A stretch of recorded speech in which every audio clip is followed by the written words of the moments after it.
하나님의 말씀 요한복음 13장이지요. 13장 31절 말씀입니다.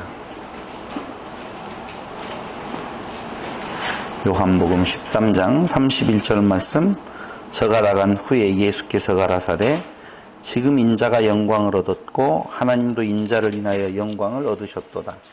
만일 하나님이 저로 인하여 영광을 얻으셨으면 하나님도 자기로 인하여 저에게 영광을 주시리니 곧 주시리라. 아멘. 우리가 지난 시간까지 가론 유다의 존재를 통하여서 예수님이 죽으실 것에 대한 내용을 같이 살펴보았습니다. 요한복음 13장 1절에 참으로 중요한 메시지가 나오는데요. 예수께서 세상에 있는 자기 사람들을 사랑하시되 끝까지 사랑하신다라고 하는 말씀이 나오지요. 이 말씀이 오늘 이야기의 마지막에서 얼마나 중요하게 쓰이고 있는지를 알 수가 있습니다. 그러니 이걸 잊어먹어서는 안 된다라고 생각이 들어가요. 사실 가론 유다라고 하는 존재에 대해서 말할 때마다 우리는 가론 유다를 향하여서 참 나쁜 사람, 어디에서 많이 했던 말 같잖아요. 참 나쁜 사람이란 말이요. 근데 가론 유다 그 개인의 나쁘고 좋은 의미가 사실은 아니에요. 가론 유다만이 나쁘고 우리는 그 가론 유다를 향하여서 손가락질 할 수 있는 의로움이 내게 있느냐 하면 그런 존재가 아니라는 것이죠. 어떤 의미에서는 가론 유다가 바로 나인 모습으로 볼 수도 있다는 겁니다. 그러니까 외형적으로 본다라고 보면 가론 유다나 나나 아니요, 어떤 의미에서 보면 가론 유다가 더 의로운 존재라고 말할 수도 있습니다. 그는 그 예수를 통하여서 그 민족을 구원하고자 하는 열혈당원이었었다라고 보시면 돼요.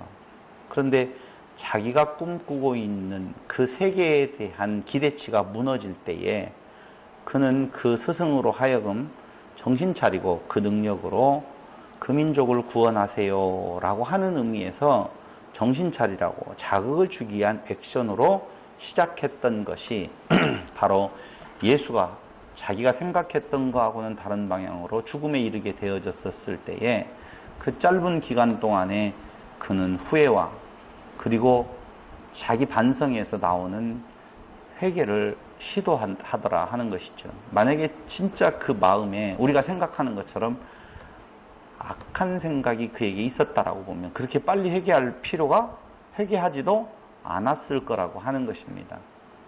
그러니까 우리는 가론 유다는 나쁘고 그 가론 유다 외의 사람들은 좋은 이런 선악 구도를 꼭 우리가 갖게 되어지는데 성경은 그 선악 구도를 이야기하려고 하는 것은 아니다라고 하는 거예요. 근데 이 가론 유다의 배신에 대한 내용은 오늘 요한복음에서 뭐라고 이야기하느냐? 성경을 응하게 하려 하심이라라고 하는 말씀이 나오거든요. 그럼 그 성경이 바로 어디를 말하고 있느냐? 우리들이 잘 알고 있는 시편 41편에 대한 내용을 응용하고 있죠. 그러니까 시편 41편의 말씀이 가론 유다에게 응하여져서 그 말씀대로 이루어졌다라고 하는 거예요. 그러면 시편 41편에는 무슨 내용이 나오게 되어지느냐 하면은 시편이 여러 권으로 되어져 있었을 때에 41편까지가 제1권의 마지막이거든요. 제1권의 마지막 편에 나오는 41편을 인용하는데 그 중에서도 시편 41편 9절을 인용을 하게 되어집니다. 그런데 제1권은 언약의 확인이에요. 시편 1권은 하나님 언약에 대한 확인시거든요. 그러니까 그 41편 9절에 나와 있는 것은 한마디로 말을 하면 메시아를 통하여 구원하시겠다라고 하는 그 언약, 그것을 무엇하는 거예요? 확인하는 거라 그 말입니다. 우리가 오늘 오후에는 주기도문에 대해서 공부를 할 거잖아요. 그렇죠? 주기도문. 여기 시편이 바로 기도문이라고 보시면 되거든요. 거기에서 여러분들 오늘 오후에 주기도문 공부하는데 큰 힌트가 되어질 거예요. 시편을 잘 보시면 알겠지만 지금 한국 교회에서 행해지고 있는 기도의 내용은 시편에 있다 없다? 없어요. 읽어보셔요. 시편을 아무리 읽어봐도 한국 교회 성도들이 구하고 있는 뭘 먹을까 마실까 입을까에 대한 구하는 것은 없어요. 그게 기도문의 정수인데 시편이라고 하는 것이. 그럼 시편이 구하는, 시편을 통해서 그 구하는 바가 바로 주님께서 가르쳐 주신 기도의 내용이라고 보셔도 돼요.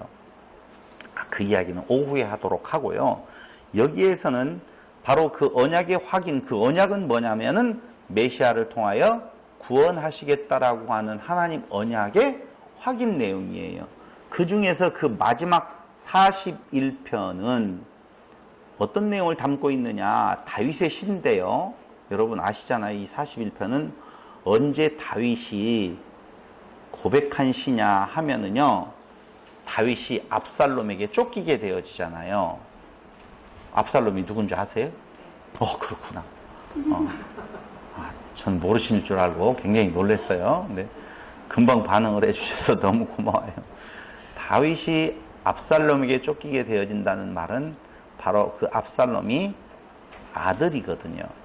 그러니까 압살롬에게 박해받던 그 시기에 다윗이 쫓기면서 썼던 시가 바로 이 41편의 내용이라는 것이죠. 근데 이 다윗이 압살롬에게 쫓기는데 그 압살롬은 누구의 힘을 또 얻어서 바로 다윗을 쫓느냐 하면은 개국공신이라고 말할 수 있는 다윗의 절친한 친구 중에 한 사람인 아히도벨이라고 하는 사람이 있어요. 아히도벨이라고 하는 다윗의 친구가 있어요. 그러니까 아버지의 친구인 아히도벨을 설득해서 압살롬은 아버지를 쫓게 되어지거든요. 압살롬의 반역은 아히도벨, 다윗의 친구와 함께 반역을 일으켜서 다윗을 쫓게 되어지지요. 얼마만큼 급했으면은 사무엘하 14장 25절 거기에 보면 압살롬에 대한 내용을 사무엘하에서 보면 압살롬이 굉장히 잘생긴 존재로 나와 있어요. 정말 잘생겼는가 봐요. 그러니까 인기가 키도 크고요. 맞아요. 그러니까 그 언변도 아마 좋았던 것 같아요. 그 설득에 아히도벨이 넘어가서 아히도벨과 압살롬은 아버지를 쫓게 되는데 참 급했던 다윗은 병상에 있다가 신발도 신지 못하고 쫓김을 받게 되어진 도망하는 신세가 되었었거든요. 이 이야기를 자세하게 드릴 이유는 없어요. 제가 오늘 굳이 41편을 다시 한번 돌아가서 보는 것은 그 말씀이 그렇게 응하여진 거다라고 하는 거거든요. 그럼 예수님이 유다에게 지금 팔리게 되어진 것, 유다에게서 팔리게 되어진 것은 다윗이 압살롬과 그의 친구 아히도벨을 그 배반하고를 같이 두고 있다는 것이거든요. 근데 이러한 구도, 다윗, 그 다음에 예수, 그리고 예수 편에 설 수 있다라고 하는 구약의 인물들을 놓고 보면은 누구를 들 수가 있는 건가? 야곱과 에서를 들 수가 있거든요. 야곱과 에서, 그리고 다윗과 압살롬, 아히도벨, 그리고 예수와 가룟 유다. 또 하나 근원적으로 올라가서 보면 아담과 오실자의 표상인 아담과 누가 옆에 있겠어요? 뱀이라고 하는 존재를 들 수가 있죠. 그렇다니까요. 그렇게 한번 두고 보자고요. 왜 이렇게 구도를 잡아놨느냐라고 이야기하면은 다른 거 아니에요. 한번 보겠습니다.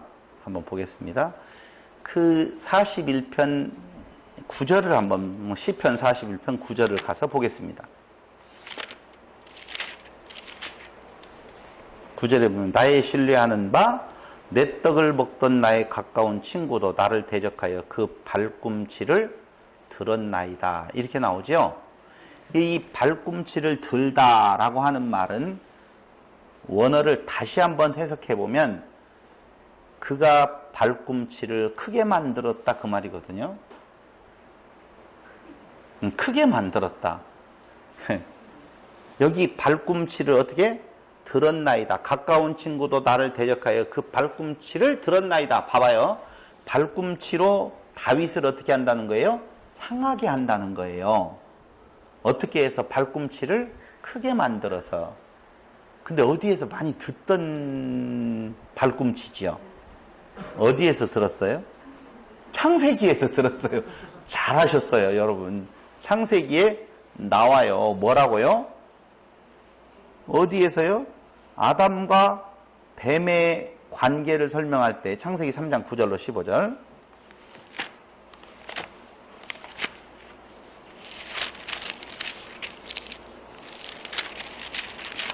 여호와 하나님이 아담을 부르시며 그에게 이르되 네가 어디 있느냐 가로되 내가 동산에서 하나님의 소리를 듣고 내가 벗었으므로 두려워해 숨었나이다. 가라스 때 누가 너를 벗었음을 내게 고하였느냐? 내가 너더러 먹지 말라 명한 그 나무 실과를 네가 먹었느냐? 아담이 가로되 하나님이 주셔서 쭉 나오지요. 뱀이 나를 꿰물어 내가 먹었나이다 할 때 14절 시작. 여호와 하나님이 뱀에게 이르시되 네가 이렇게 하였으니 네가 모든 육축과 들음 모든 짐승보다 더욱 저주를 받아 배로 다니고 종일토록 흙을 먹을지니라.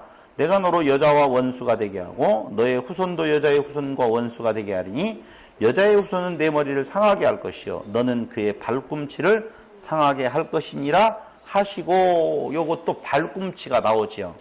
발꿈치가 하나 더 나오는 부분이 있어요. 그 더 나오는 부분이 어디예요? 계시록. 읽어왔어요? 안 읽어왔었을 거예요. 야곱과 에서를 이야기를 할 때 발꿈치를 잡은 자라고 나오지요. 나오잖아요. 발꿈치를 잡으면 어떻게 되겠어요? 그 발꿈치를 차겠지요. 야곱은 조금 상처를 입겠지. 아니, 한번 생각을 해봐요. 발꿈치를 들다 그 말은 발꿈치를 크게 하다 그 말이에요. 그러니까 그 앞에 대적자들은 그 발꿈치를 크게 해서 그 하나님의 사람을 상하게 하지만 그 하나님의 사람은 그의 머리를 상하게 한다. 지금 그 이야기를 말씀을 드리는 거예요. 그러니까 가룟 유다는 예수님의 어떻게 해요? 발꿈치를 상하게 한다. 이렇게 우리는 생각하지만 그 발꿈치 정도에서 발꿈치를 크게 해서 그에게 해를 입히지만 결국은 그 대적자를 하나님의 사람은 머리를 상하게 만든다. 가룟 유다도 머리를 상하게 되어서 어디로? 지옥으로 가게 되어지는 거다라고 하는 것입니다. 그러니까 여기 발꿈치라고 하는 말이 창세기에서 3번 나오게 성경에서 3번 나오게 되어지는데 어디에서 나오는 건가? 창세기 3장 15절에서도 나오고 그 다음에 시편 41편에서도 나오고 그 다음에 어디에 나와요? 아까 야곱과 에서의 사건에서도 나온다라고 하는 것입니다. 그러니까 종이 한마디로 말하면 주인을 차버리고 도망하는 모습에서 따온 말이에요. 이 말이 발꿈치를 들다, 발꿈치를 상하게 하다 이런 내용들은 다 어디에서 따온 말이냐? 종이 주인을 상하게 하고 도망친다라고. 그렇죠? 발꿈치를 들었다. 그 말은 발꿈치를 크게 했다. 종이 도망가면서 주인을 상하게 한다라고 하는 말이거든요. 그러니까 모든 내용에서 아까 어디도 그렇게 되어 있느냐라고 하면은 시편에서도 발꿈치 이야기 나오잖아요. 발꿈치를 들다라고 이야기를 하잖아요. 누가 결국은 그 발꿈치를 들게 되어지는 건가? 하나님의 사람의 가까운 친구. 뱀이 가까운 친구였었죠? 아담아 라고 아주 친한 친구였어요. 친구였었다니까요. 뱀이 가까이 있어요. 우리는요 사단이 굉장히 멀리 있는 존재로 알고 있지만 사람에게 가장 가까운 존재가 뭐예요? 사단이에요. 안에 다 해서 작용하고 있다니까요. 그러니까 한마디로 말을 한다라고 보면 그가 발로 그를 밟았다라는 거예요. 누가? 가장 친한 친구가 그걸 응하게 한다 그 말입니다. 그러니까 원수는 저 밖에 있는 것이 아니에요. 내 집 안에 있어서 그걸 상하게 한다. 그건 무엇에 대한 상징이라고요? 예수께서 가장 가까운 친구에 의해서 팔릴 것에 대한 미리 예언하는 내용이었었다라고 하는 거예요. 그게 바로 예수님이 메시아됨의 증거이기도 하다. 굳이 여기에서 지금 시편을 인용한 이유가 거기에 있다. 다윗도 메시아에 대한 인물이에요. 아담도 메시아에 대한 예표예요. 야곱도 메시아에 대한 예표적 인물들이거든요. 근데 그 사람들이 다 무엇에 의해서 곤란을 받게 되어지는 건가? 가까운 사람들에 의해서 곤란을 받게 되어져요. 이 가깝다라고 하는 말을, 친구라고 하는 말을 우리는 이렇게 생각해야 돼요. 우리는 사단을 참 좋아해요, 인간들은. 왜 좋아해요? 나쁜 짓을 하라고 해서 좋아하는 것이 아니라 착한 일을 하라고 해서 좋아하는 거예요. 너를 드러내라고 해서 좋아하는 거거든요. 사람에게 있어서는요, 내 주위에서 자 칼을 들고 진노를 가지고 분노 속에서 남을 미워하면서 너는 그렇게 살아야 돼 라고 속삭일 때 넘어가는 일이 별로 없어요, 여러분. 그걸로 넘어가요? 죽여보면 죽여지는가요? 안 죽여진다니까요. 그걸로 인해서 자기를 드러낼 수 있는 내용이 아니기 때문에 사람은 가장 취약할 때가 어느 때에 그 말에 유혹에 넘어가는 건가? 착하게 살아. 윤리적으로 살아. 도덕적인 인간이 되어야 돼. 라고 하는 이야기는 정말 쉽게 넘어갈 수밖에 없다는 거예요. 그러니까 우리가 예수를 파는 이유는 왜 팔아요? 예수님이 우리 보고 나쁜 짓을 하라고 해서 그게 아니라니까요. 우리가 예수를 파는 이유는 어디가 있는 건가? 도덕적이고 윤리적이고 어떤 의미에서는 자기를 드러내려고 파는 거예요. 가룟 유다가 왜 팔아요? 다른 거 아니라니까요. 그를 위하여서 파는 거죠. 가룟 유다가 왜 예수를 팔아요? 그 민족을 위하여서. 자기는 스승을 파는 한이 있더라도 국가와 민족을 위하는 충정에서 하는 것이다 라고 생각을 한다니까요. 한마디로 말해서 압살롬과 아이도벨이 반역을 해가지고 우리의 영화를 위해서 반역을 하자? 아니에요. 다윗 시대는 끝났다. 이대로 가면 안 된다. 우리가 더 좋은 나라를 만들어 보자는 거. 한국에 쿠데타가 일어날 때는요, 전부 다 이 나라를, 악한 나라를 만들겠다라고 해서 그런 거 없어요. 지금 앞에 있는 그 누구보다도 내가 그 정권을 잡음으로 인하여서 더 좋은 나라를 만들겠다라고 하는 충정이라고 하는 자기 마음속에서 자기의 의를 드러내려고 하는 쪽에서 다 행동을 취하는 거라 그 말입니다. 뱀도 마찬가지예요.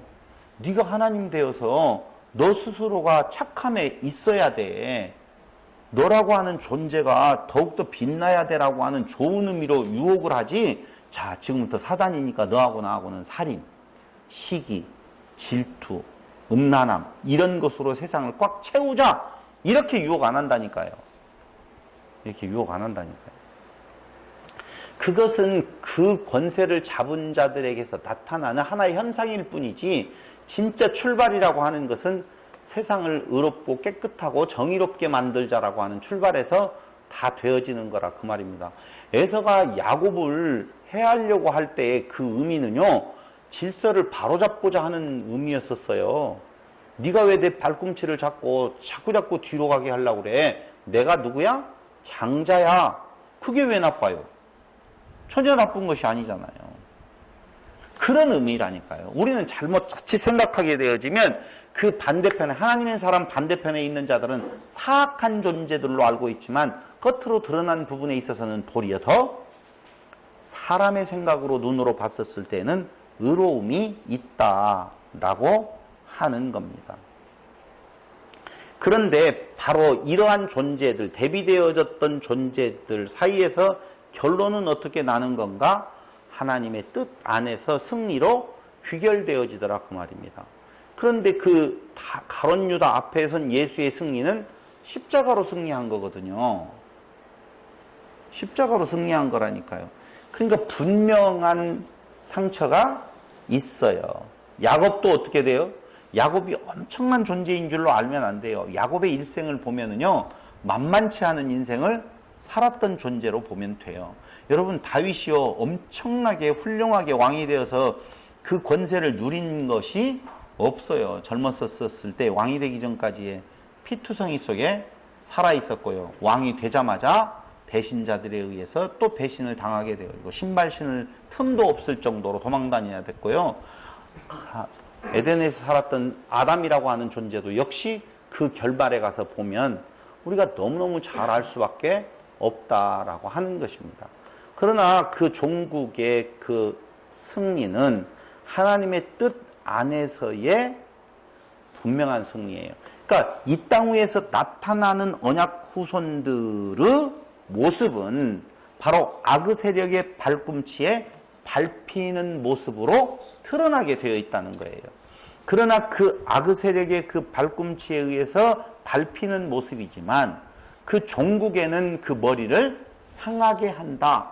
이 땅 위에서 그 악한 자들이 머리가 깨어지는 모습으로 안 보인다니까요. 그러니까 승리는 어디에서 있어지는 건가? 십자가에서 있다고 보면은요, 예수님이 십자가에서 죽으시고 부활하셔서 이 땅 위에서 왕국을 건설한 것이 아니에요. 그걸 꿈꾸어서는 절대 안 되는 것이죠. 그러면서 요한복음 13장 14절 한 번만 더 보겠어요. 내가 주와 또는 선생이 되어 너희 발을 씻겼으니 너희도 서로 발을 씻기는 것이 옳으니라. 내가 너희에게 행한 것 같이 너희도 행하게 하려 하여 본을 보였노라. 그 제자들에게 그들이 해야 될 일에 대한 본으로서 제자들의 발을 예수님이 씻기셨다는 말이에요. 이 말은 다시 또 한 번 말씀을 드리지만 오직 성도들의 더러움은 예수님의 희생의 피에 의해서만 깨끗해질 수 있다라고 하는 십자가를 전하는 길이 바로 살 길이라고 하는 것을 말씀을 드리는 거예요. 여기에는요, 절대 섬김이나 봉사나 인간의 의가 들어갈 틈이 없는 거예요. 그러니까 세족식이라고 하는 의미는요, 다른 거 아니에요. 십자가 외에는 다른 길이 없다는 것을 너도 알고 나도 안다 하고 예수를 증거하는 의미를 담고 있는 것이지, 그 의미가 사라져버린 인간끼리의 세족식을 하는 것은요, 또 다시 발 씻겨주는 겸손한 나가 드러나게 되어 있는 우스운 모습이 되어진다라고 하는 겁니다. 또 발 씻김을 당하는 자는 아이고 선배님이 어떻게 나를 이렇게 씻겨주세요 라고 하는 인간적인 정리만 왔다 갔다 하는 것이지, 거기에 예수 십자가의 의미, 피의 의미는 다 사라져버린 세족식만 남아있다라고 하는 것입니다. 그러면서 이제 이렇게 예수님께서 말씀하실 때에 누가요? 가룟 유다가 예수님께서 주신 떡 한 조각을 들고 밖으로 나가게 되어지죠. 근데 그 밖으로 나가는 것을 뭐라고 표현하고 있느냐? 20절, 내가 진실로 진실로 너희에게 이르노니, 아니 그게 아니죠. 30절, 유다가 그 조각을 받고 곧 나가니 무엇이더라? 밤이러라. 의미 알겠죠? 밤으로 가요. 어두움은, 악한 자는 빛을 싫어한다니까요. 그게 밤으로 가요. 그럼 악한 자라고 이야기할 때 그 악한 자는 어떤 자예요? 강도가 아니에요. 오히려 무엇을 행하려고 하는 자? 인간적인 선을 행하려 하여 자기를 드러내려고 하는 자는 예수가 싫다는 거예요. 예수가 있는 곳은 낮인데 예수가 없는 밤으로, 그 낮의 세계에서 어느 세계로? 밤의 세계로 그가 갔다라고 하는 것입니다. 그 밤의 세계는 누가 드러나는 세계냐 하면은 자기 자신이 드러나는 세계예요. 근데 오늘날 한국 교회가 얼마나 밤으로 달려가는 일들이 많은 것인지를 우리는 알 수가 있겠다라고 하는 것입니다. 저가 나간 후에 예수께서 가라사대 지금 인자가 영광을 얻었고 하나님도 인자를 인하여 영광을 얻으셨도다. 잘 보세요. 우리는 영광하면 왜 굴비를 말하려다가 아이고 참나. 우리는 영광하면 뭐가 떠올라요? 나의 잘됨, 육체의 형통 이런 거잖아요. 축구 경기에서 이겼을 때 쫙 가가지고 쫙, 골프에서 이겼을 때 쫙, 이것만이 영광입니다. 서울대학교 합격했을 때 쫙 떨어지면 죽여. 기억자 하나 가지고 차이가 그렇게 난다. 그게 영광 아니라는 거예요. 살고 잘 이루어지고 모든 일이 형통하게 되어지는 것이 하나님의 영광, 내 영광이 아니라 십자가의 죽으심이 예수의 영광, 그 십자가의 죽으심이 이루어지는 그 현장이 하나님의 영광이에요. 폭이 그 말이에요. 이미 가룟 유다가 그 떡을 갖고 밤으로 갔다는 말은 예수의 죽음이 임박했다는 말이고, 그 임박한 것 지금 인자가 영광을 얻었고 과거 시제를 쓰고 있어요. 영광을 얻는 것은 십자가의 죽음은 미래예요, 과거예요? 미래인데 이미 이루어졌다라고 하는 과거 시제를 쓰고 있다니까요. 이게 중요해요. 그러니까 어쩔 수 없이 죽는 것이 아니라 틀림없이 죽기 위해서 왔는데 죽으신다, 죽으셨다라고 하는 거예요.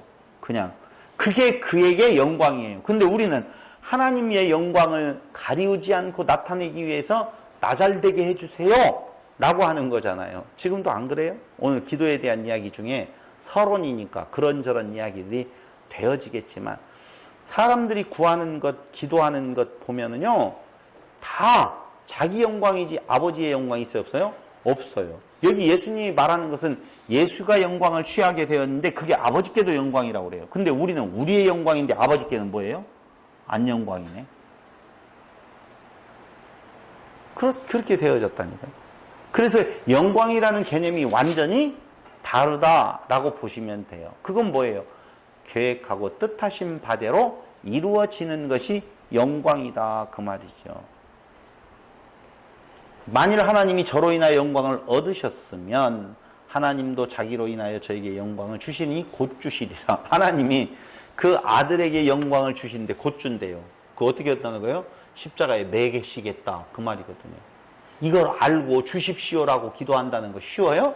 어렵죠. 어렵죠.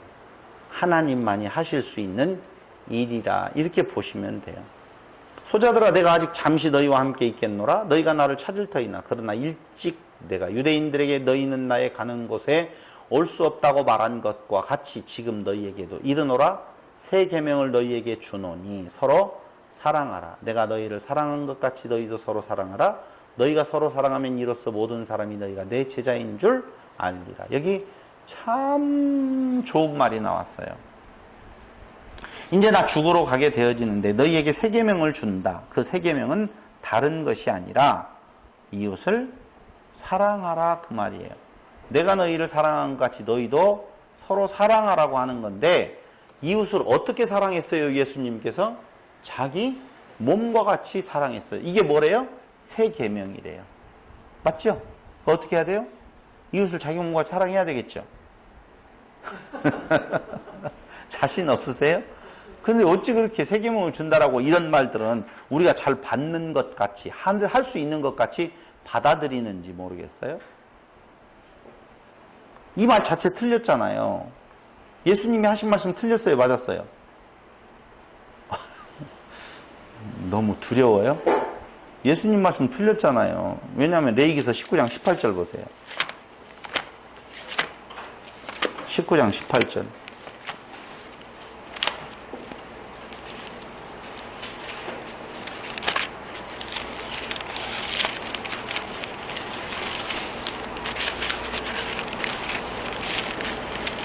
다 같이 큰 소리로 시작. 원수를 갚지 말며 동포를 원망하지 말며 이웃 사랑하기를 내 몸과 같이 하라. 나는 여호와니라. 이웃 사랑하기를 내 몸과 같이 하라고 하는 계명이 있어요, 없어요? 있었어요. 근데 왜 새 계명이래요? 그게 옛 계명이지? 예수님 거짓말 하셨네. 구약도 모르시는 예수님. 아이고, 어떻게 믿음의 대상이 될까 모르겠네요.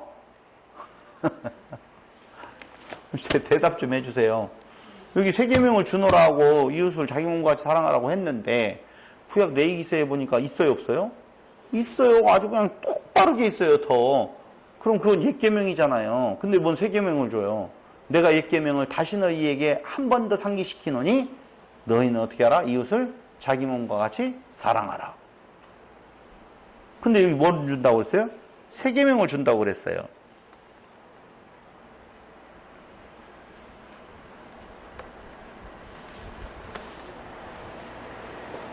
네가 말해봐라.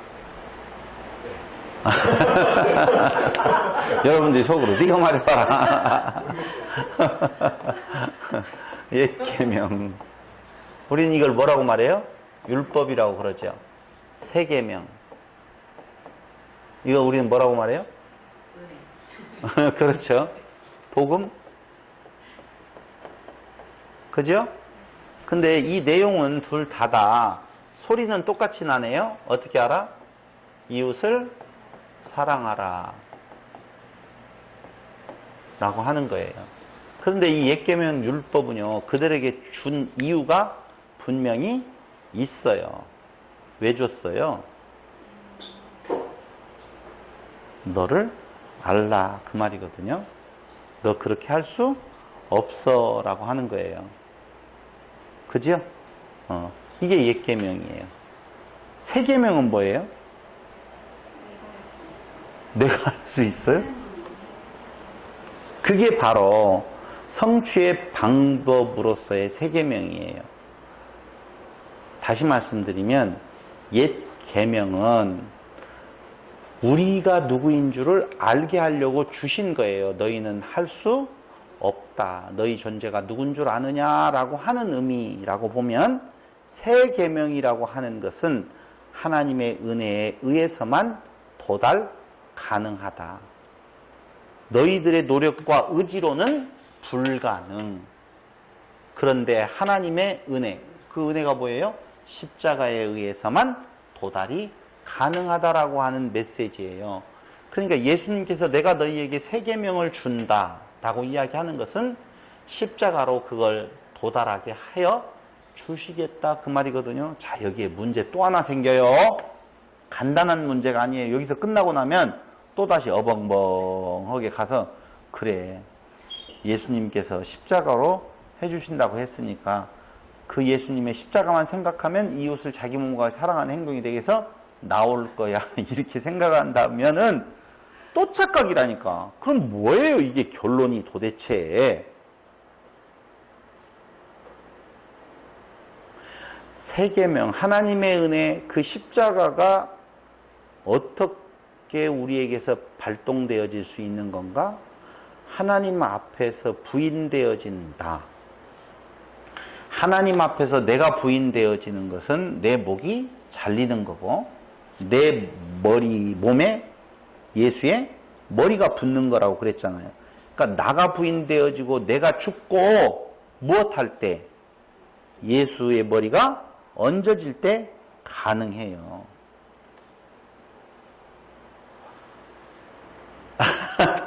또 문제가 또 생겼어요. 삶의 현장에서 보면 예수의 머리 붙을 때가 없는 것 같아. 한 번도. 한 번도 없는 것 같아요. 그래요. 맞아요. 이게 우리 보고 행하라고 하는 것이 아니라 약속이라니까요. 그러니까 옛 계명은요, 그렇게 너희의 의를 행하라라고 해놓고 할 수 없음을 알고 어디로 와요? 그리스도에게로 인도하는 몽학선생이 되어질 때에 새 계명은 너희가 내 안에 있느냐? 내가 이웃을 어떻게 내 몸과 같이 사랑하라 하신 당신의 그 행위 안에 들어온 자, 머리가 없어진 자, 그 행위를 한다라고 하는 건데요. 우리는 또 다시 나온다 안 나온다? 안 나온다 이렇게 생각하잖아요. 그러면 안 나온다, 떨어졌다, 붙었다. 떨어졌다는 거예요. 왜 안 나오지? 떨어져 있었을 때 나가 왜 안 되지? 라고 하는 생각을 한다니까요. 아, 어렵다. 자기의 존재가 없으면 나온지 안 나오는지조차도 몰라요, 사실은. 근데 자기의 존재에 있음이에요. 그렇기 때문에 왜 안 나오지, 나오면 내 의가 되지 그 말이에요. 그거 어쩌란 말이에요? 오늘 결론을 굉장히 빨리 낼게요. 잘 생각을 해보시면 아실 거예요. 그 뒤에 이 결론을 놓아두고 지금 말하지 아니하고 그 뒤에를 보고 마지막 결론에 이르도록 하겠어요. 거기 36절 시몬 베드로가 가로되 주여 어디로 가시나이까? 예수께서 대답하시되 나의 가는 곳에 네가 지금은 따라올 수 없으나 후에는 따라오리라. 이 말은 뭔 말이냐? 어디로 가십니까? 내가 따라갈게요. 자기의 의가 살아있을 때에 베드로의 이야기를 받아서 37절 봐봐요. 베드로가 가로되 주여 내가 지금은 어찌하여 따를 수 없나이까? 주를 위하여 내 목숨을 버리겠나이다. 너무 훌륭한 베드로. 인간적 선함의 극치를 달리고 있어요.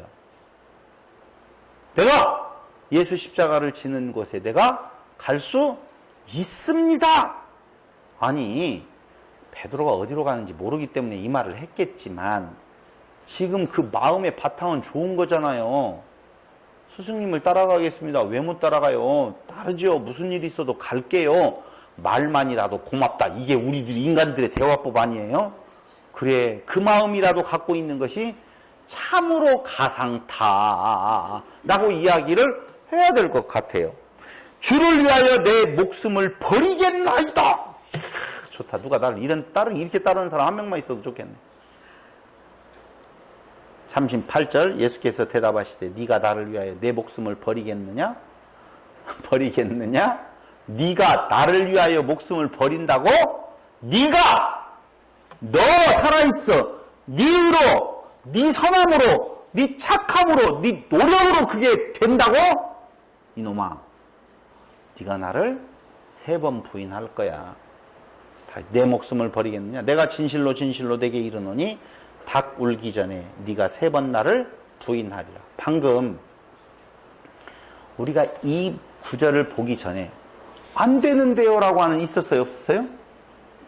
있었잖아요. 아, 나 목베임 예수머리 왜 안 나오지? 이거 있었잖아요. 똑같은 모습이에요 지금. 그렇게 할 수 없다는 거예요. 인간의 의로서는 절대 할 수 없는 거예요. 그럼 도대체 답이 뭐예요? 그래서 우리는 은혜를 말하는 건데요. 그 은혜가 뭐냐는 거죠. 그 은혜가. 새 계명을 너희에게 주노니 서로 사랑하라. 내가 너희를 사랑한 것 같이 너희도 서로 사랑하라. 너희가 서로 사랑하면 이로써 모든 사람이 너희가 내 제자인 줄 알리라. 서로 사랑해야 되겠죠? 근데 사랑해 보겠다라고 베드로가 나섰는데 너는 할 수 없다고 말하면서 네가 나를 3번 부인한다. 베드로의 3번 부인은 베드로만 부인한 것이 아니라 우리가 역시 서로 사랑할 수 없는 존재임을 드러내는 우리의 삶의 현장이 있다 그 말이에요.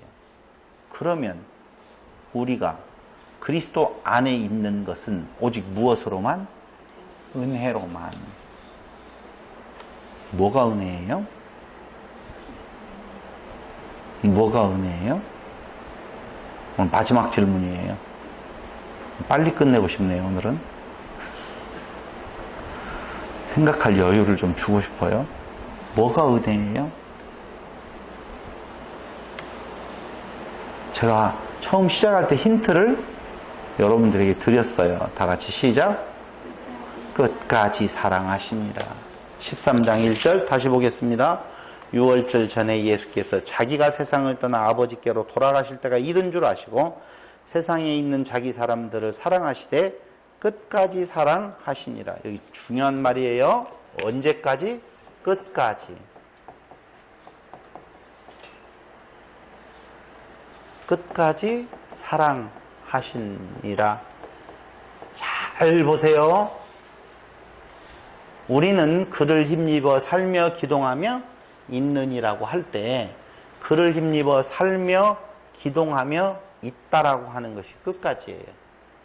그러니까 언제까지? 저 끝날 어느 때에 완벽하게 우리를 놓아서 먹이다가 죽을 때가 되어서 내가 널 사랑해 하고 앉는 것이 아니라 우리의 사는 삶의 여정에 그분이 같이 하셔서 머리로 그 사는 날 끝까지라는 말이에요. 처음부터 마지막까지라는 말이 끝까지라는 것이라니까요. 끝에 가서가 아니라 사는 날 동안에. 그러면 그렇게 끝까지 사랑하시는 그리스도의 은혜가 우리 안에 있을 때에 우리는 그 이웃을 향하여서 내가 사랑하지 내 몸과 같이 라고 하는 태도가 나오는 것이 아니라, 지금 이론을 말씀드리는 거예요. 나오냐 안 나오냐 이걸 말하는 것이 아니라, 그게 아니라